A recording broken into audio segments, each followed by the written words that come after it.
The president making news this morning when he took to a social media channel to say that he spoke to the CEO of Apple, Tim Cook, and warning them that if they didn't start the process of building manufacturing plants in the United States to build the iPhone, that he was going to put a 25% tariff on the company.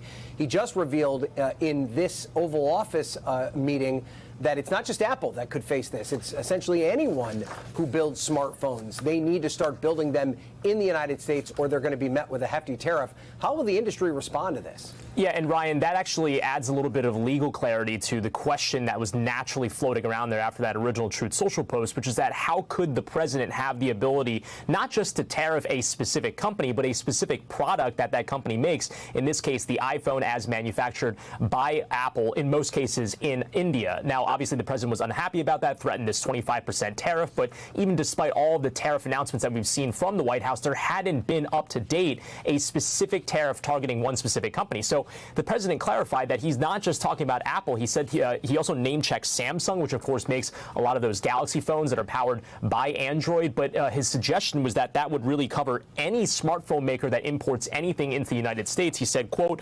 otherwise would not be fair, likely referring to fair to Apple. So this actually widens the scope, though, of the impact of this potential action, because if he did follow through on this, because again, he would need to go through a few steps and get the U.S. Trade Representative and the Commerce Secretary to follow through on this, this would cover essentially all smartphones that are imported into the United States, because we really don't make those here domestically. This would follow through on warnings from the likes of the Consumer Technology Association that this could raise costs on Americans to buy a smartphone. In fact, Wedbush Securities had a note after the president's Truth Social post this morning warning that a U.S.-made iPhone from start to finish would cost the consumer $3,500. That is colossally more expensive than the roughly $1,200 that it already is charged at currently, Ryan. Thanks for watching. Stay updated about breaking news and top stories on the NBC News app or follow us on social media.